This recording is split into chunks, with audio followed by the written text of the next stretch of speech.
So it says starting my countdown timer. Starting. Let's turn the beat down for a minute. Okay. So good evening on a Saturday evening. It's 7:30 here in Germany. We have, I think, 31 degrees Celsius outside, which is going to be, well, very, very hot tonight. But there are some thunderstorms coming. And I think it will drop down to 15 degrees for the next days. So I hope the thunderstorm is not coming during my live stream. And right now it looks good, but we believe the rain is coming tonight. Okay, tonight it's Cubase only again. And this is about selected MIDI plugins explained, and very exciting for me. I don't know if this works. I practiced this or rehearsed 3 or 4 times. A live performance, making a track live in Cubase without stopping Cubase, making it all the way through 10 minutes, and then at the end I will play that 3-minute track for you. Okay, when you were in the intro right now, you heard a beat. Yeah, put it up again. A drum beat. And this drum beat is not from the drum programming. This is from an arpeggiator. So tonight I would like to show you some of the MIDI plugins that are in Cubase, and I want to tell you what you can do with it, and maybe this is an inspiration for you.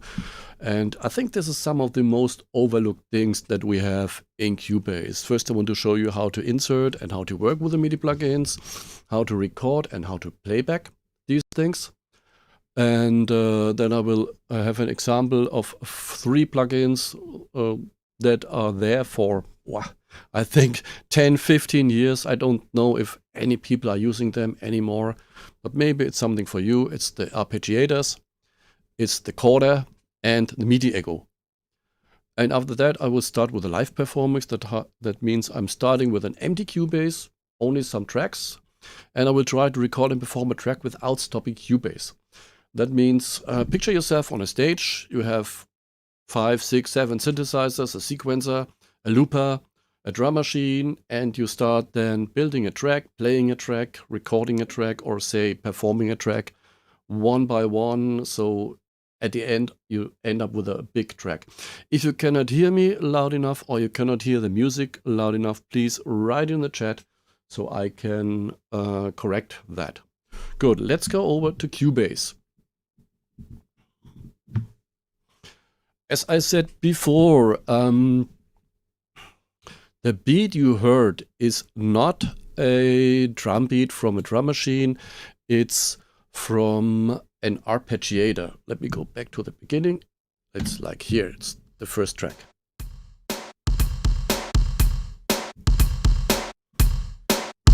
This is an arpeggiator playing the beat, but I'll come to that in a moment.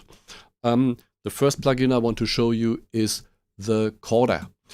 For those people who are not familiar with the concept of MIDI, because they worked in the box like this in Cubase for the last years and didn't see the development of MIDI in the 80s and 90s, when I started in the studio, the first time I was in the studio, there was nothing like MIDI. You had to play your instrument, record it in tape, and then mix it.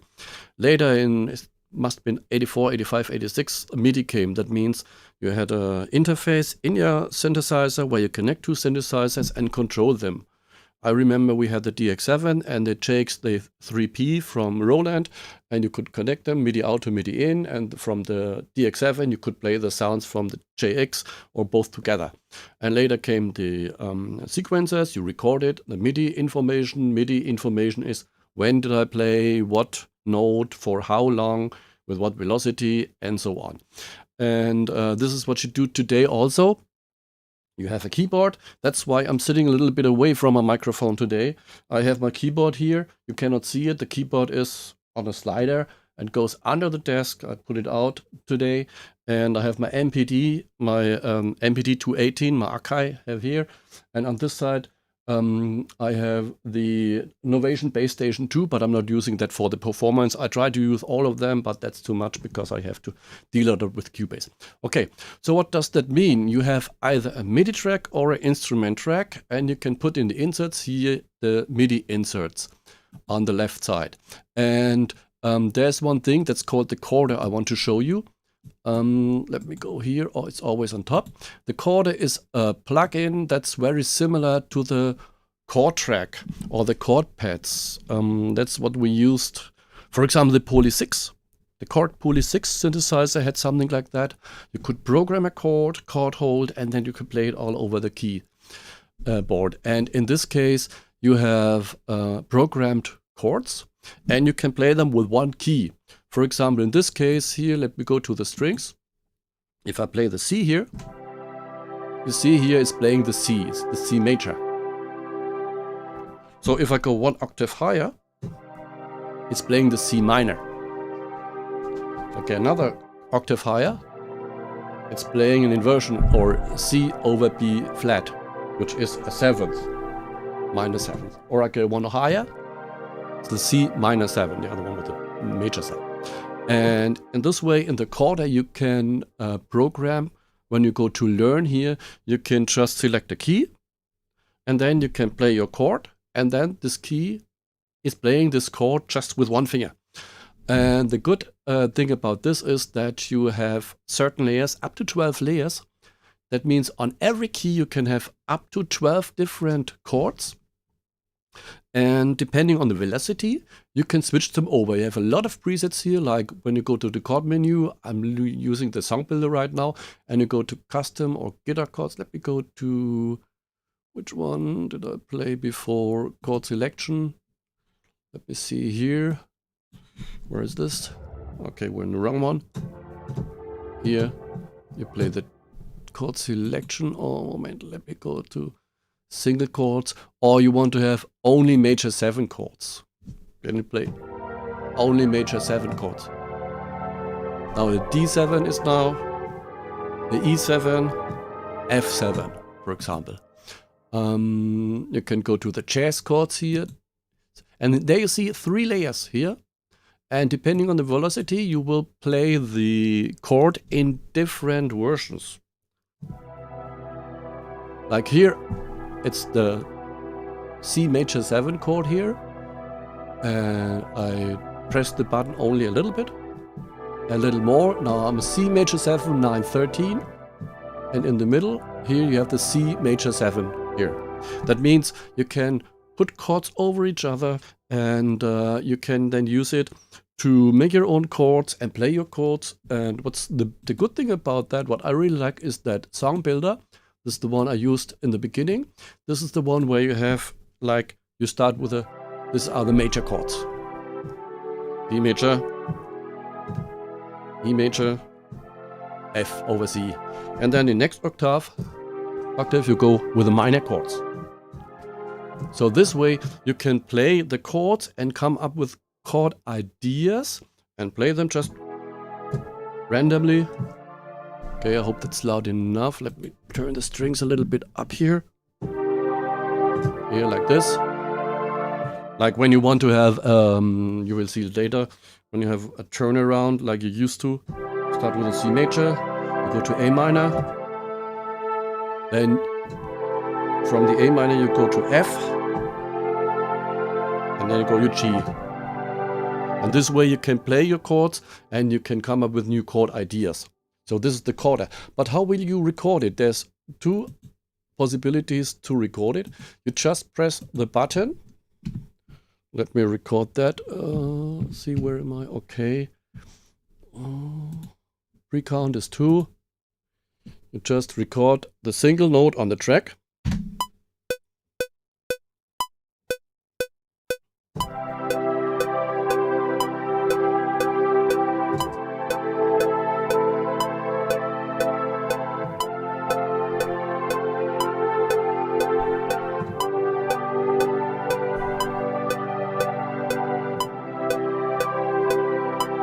And this way it would repeat it. And when you go to your editor and look at what it's played, let's see here. come on, here, like here. Here you see the single note that's being played here. See the single note that you played? And yeah, you see the notes that you played. Only one note and you played the chord. But you can also record the whole chords, and that's very interesting when you go to arpeggios later. So, for example, let's erase this. And now we go here on the left side to MIDI insert. And this button here, the small one here, when you press this, it's record output to track. So that means whatever you play will record it exactly the notes you played. So let's try this again.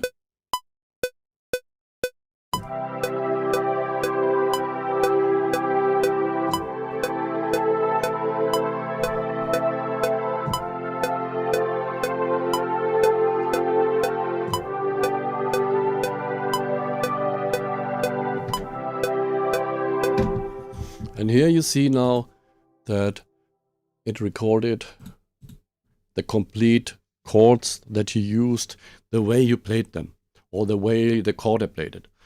And this is very interesting because you can use different chords, you can use several chords, you can play any kind of chords. If you don't know how to play a minor 7/11, you just go here, select it, play it, record it, and there you have it. And this comes but very handy when you go to arpeggios. When you have an arpeggiator, then sometimes it's not reacting good enough to the chords, or when you push multiple keys. So you can use them in conjunction to each other. Let's go to the arpeggiator. Let's go here. Don't know if I have one here or like this here. Here we have an arpeggiator. We first have the chorder. I put the chorder in, so I don't have to press a chord. Then, okay, I have a MIDI modifier here. I turned down here and transposed it by 12 semitones. And then I have the arpeggiator here. So let's first try the arpeggiator without the other ones, like this. This is a classical the ARP SX. There are two ones, the ARP SX and the ARP 5. I think the ARP 5 is the older one. And the good thing about the ARP SX, I'll show you later, is that you can load in your own sequence. So let's try this. We go to a classical. It's called classical sequence, direction, mostly down. Then you can have the step size here, the length. And let's see what's playing.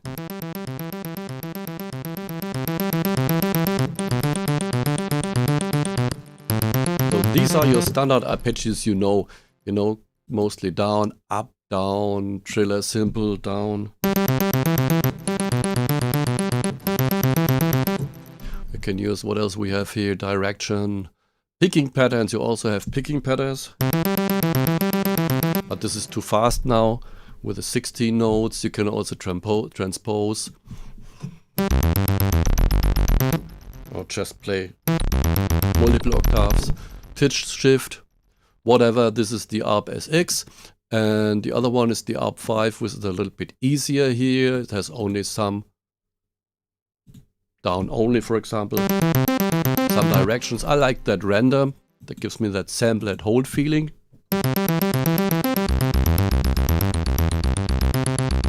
So it will play what it wants, you know, and you can also have the step size to like 1/8.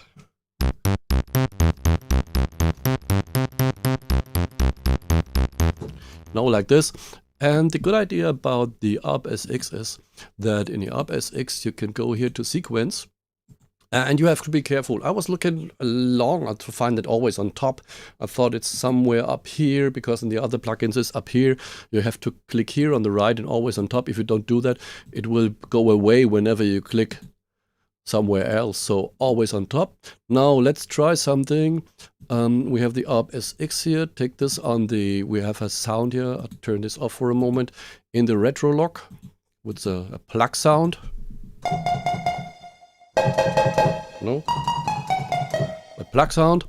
And now I'm going here and I'm making a new sequence, whatever sequence I might come up with, like this. Okay, this, just randomly to show you what I do. I don't care too much about what notes I play right here. This is just to have a sequence here. Okay, that's the sequence. And then I go back to the retro log here, to the Arpeggiators X, and I select sequence, and then I just take this and drag it over drop MIDI sequence. So there we are. And now we can trigger this sequence with the sound of the retro log with one key. With play mode, when you have a trigger, it will play exactly this sequence, like this.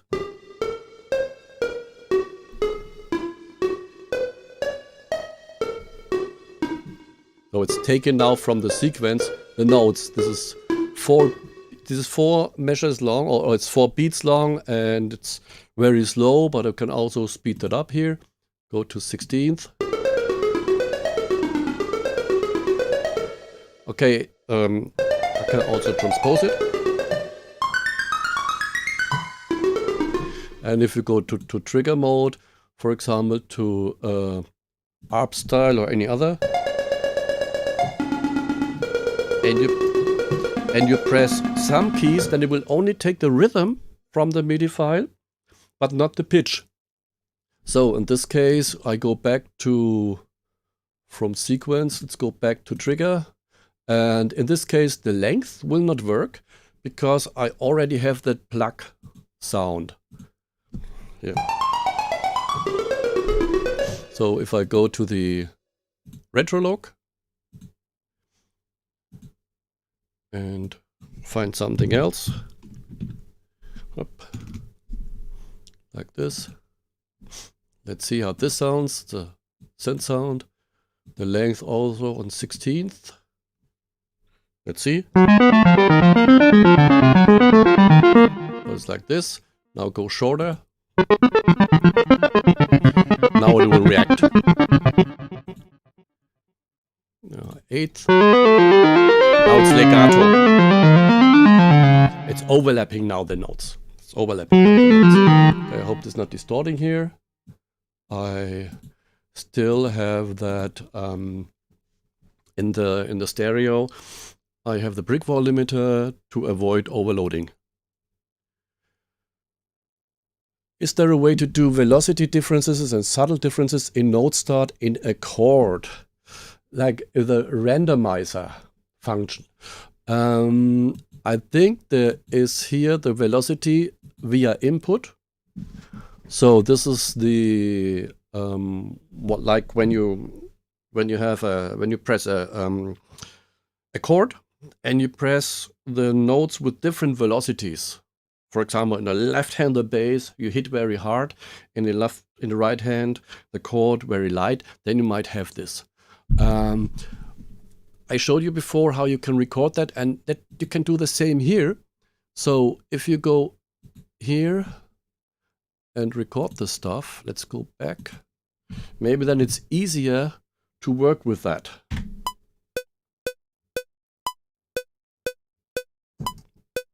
Okay, didn't start.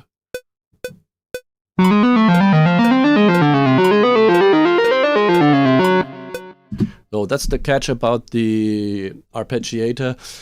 You have to be very, very precise on the start, or it won't trigger. And there you can see now you have the notes. And now, for example, you can use randomize or whatever to make some differences. I didn't figure out that in the Chorder. So in the Chorder. No, in the Chorder you can do that. You can do that in the Chorder, not with a start. I think here you can do that with a sequencer when you go in the classic. Where is it? Up down. When you go a picking pattern or something like that. I didn't figure out. I have to write that down. Maybe I come up with something and make a video about that. Okay. So these are the arpeggiators, and I have another one here. Sounds like this. Right, play a chord. We turn it on here. MIDI modifier and Chorder.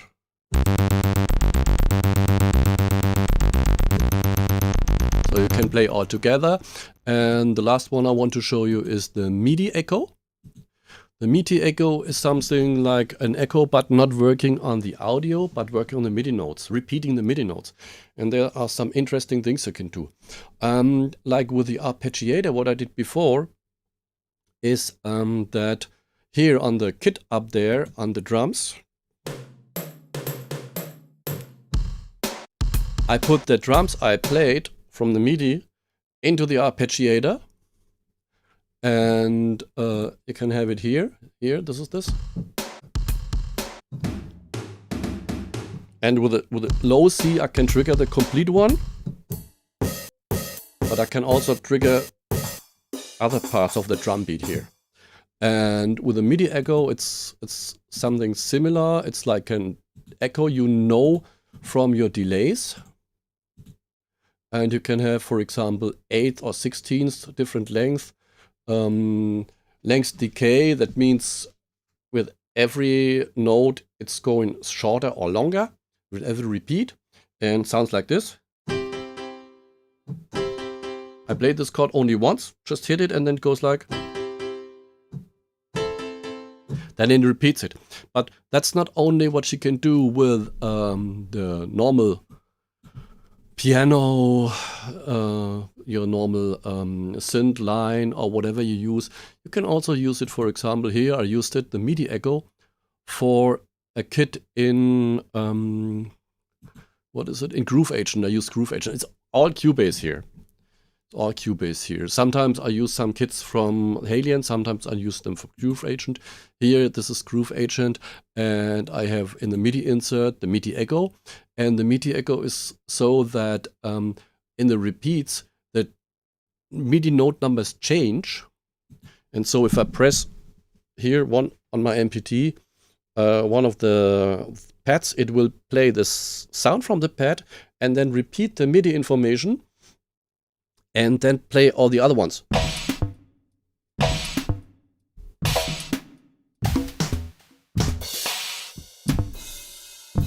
This way you can come up with some interesting fills and things that you can do with a MIDI echo.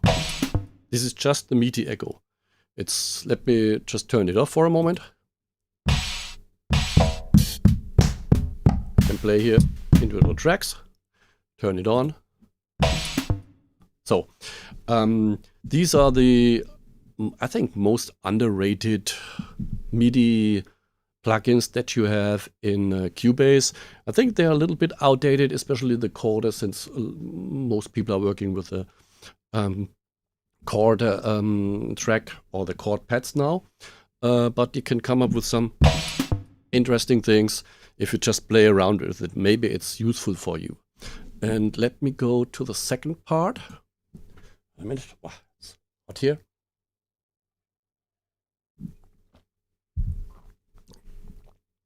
Let me go to my other arrangement that's here.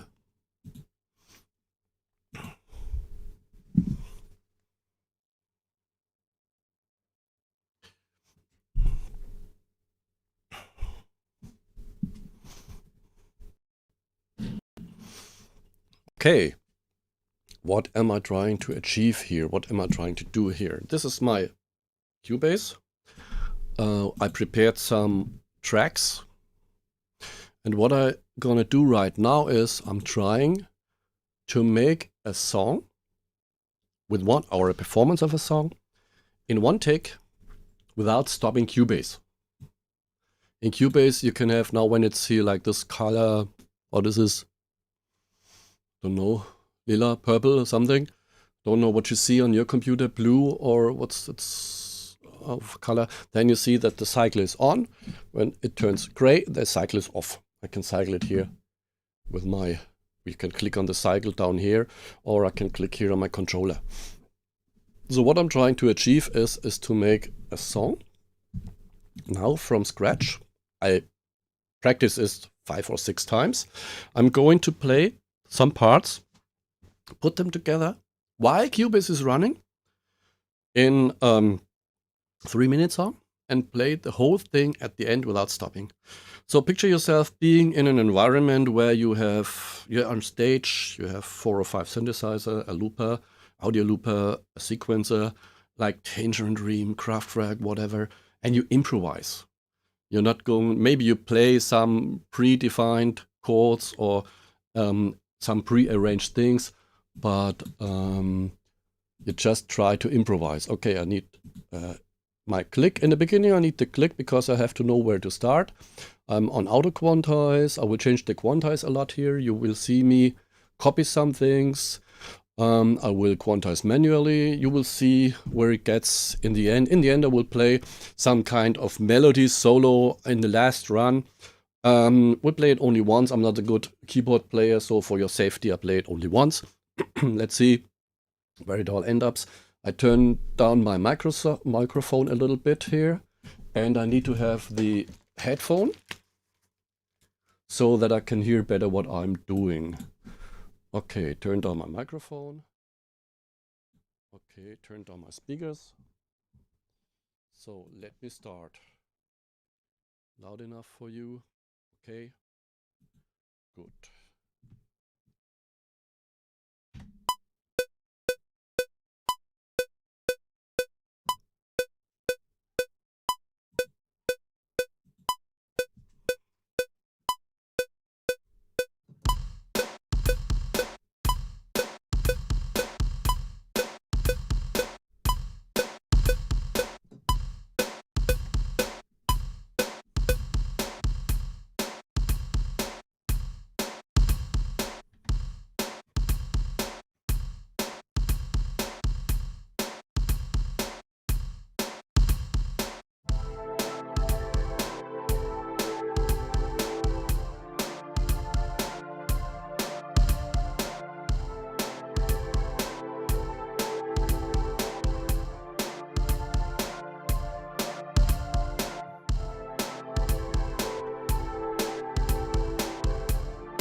Okay, last run.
So, as expected, the solo in the end did not come out too well, but hey, that's okay.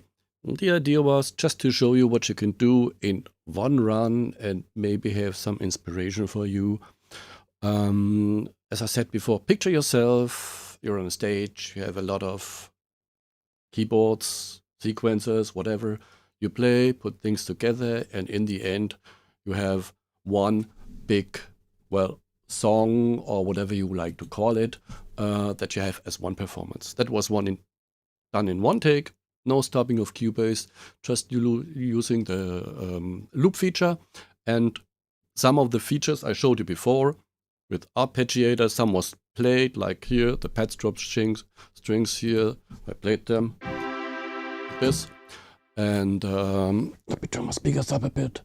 And with the sap here, the sap here is with the note repeat function of the MPD. It's only working, it's MIDI controlled.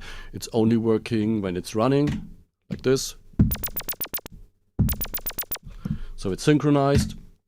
Yes, and I have some Chorder here, and I put up here, this one is from Halion, 808. This is an 808 kick or an 808 set. And I put that up here just to show you what you can do. Okay, that's what I prepared for today. I hope you liked it. I hope it was inspiring for you. If you find the idea to make a performance in one take, there are programs out there that can do that better. For example, Ableton Live. I never worked with that, but I saw people working with that, putting loops together, looping them live and putting them over each other. And in this case, I was only working with MIDI, not with audio, not with loops. So that's it for this Saturday. I showed you the MIDI plugins. I showed you how... Oh, I forgot how to show you the merge function. It's all very interesting when you go to like have a MIDI plugin here and want to have the, well, what's it's playing on another track. You select the other track, go to up here, merge MIDI in loop. Then everything that's in this loop will be merged on that track. If you soloed one or disabled the other ones, then it's only what's played on this, like as I showed before, so that you have the notes for the arpeggiator and everything here. And I was making extensive use of the mute. It's on 7 here on my keyboard to mute the parts here I don't need. And as I said, I think in the last live show, I said for a mixer, one of the most important buttons is the mute button to get rid of the things that are in the way somehow. Okay, that's what we did today. How to insert the MIDI plugins, record and playback. You can play and record it on the tracks. You can use in the arpeggiator. You can use your own MIDI file and can use it to your advantage. Mangle it, play it around to get new ideas, and also the MIDI Echo. And let's go to next week. Next week, 7:30 German time. It's mixing time again. Mixing in 60 minutes and explaining it. Maybe some of you guys know Ken Lewis. He's a great guy, Ken Lewis. I bought some of his courses, and he's had that 10-minute mixing drill. Where he says, sometimes you only have 10 minutes to mix. You're in a studio, you have a production, you have a beat maker, you have a producer, and he's, okay, I go take a coffee, and I want to take a mix with me. And you have only 10 minutes to mix, and that's what he's doing, is he's putting a time on 10 minutes, and mixing in 10 minutes. But in 10 minutes, you cannot explain what you do. So I went for 60 minutes of mixing next Saturday. I did not select what to mix. So I will use only Cubase plugins. I will mix and explain what I do in 60 minutes as good as I can. And if you want me to mix your tracks, if you have a track, no matter what genre it is, no matter what music you have, just send it over. Send me a mail. You see here, harold@hiddenroom.de. You will get a link from me where you can upload it, or we can discuss how you can upload it, no matter what it is. If you just want me to make a quick mix, and you will get it back then afterwards as a Cubase arrangement with only Cubase plugins, so you can exactly see what I did and work with it. And we can also Skype if you want and talk about it. So that's it for today. I hope that was a little bit inspiring for you. What is his name? Ken Lewis. It's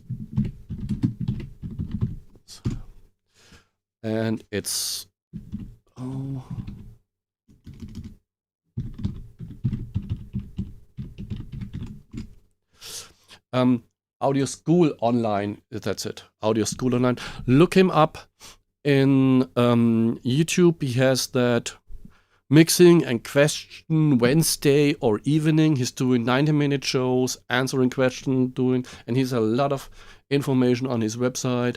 And Ken Lewis is a really great guy, working with Kanye, with all the big people. And he's a really great guy, and he's teaching a lot. So look him up, Ken Lewis. There are some people out there like Dr. Mix. If you haven't subscribed, subscribe to Dr. Mix. Claudio is a really cool guy, and he did a live performance. I think it was 90 minutes with a looper and, like I said before, some keyboards. But on contrary to me, he can play. He can really play like hell, and he's really, he's a really good jazz and fusion and pop player, whatever.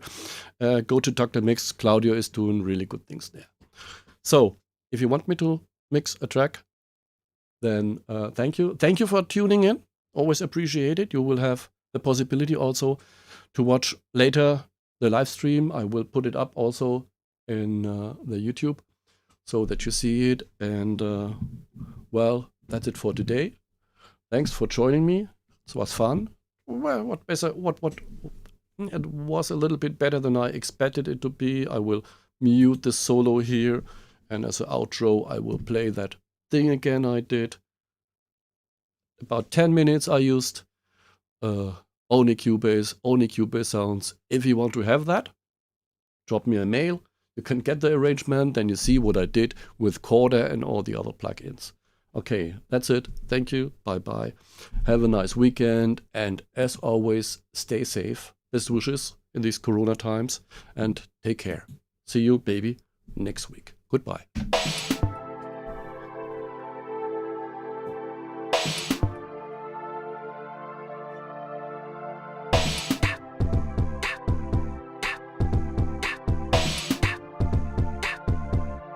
Yes, I will stay here a moment, so if you have questions, put it in the chat.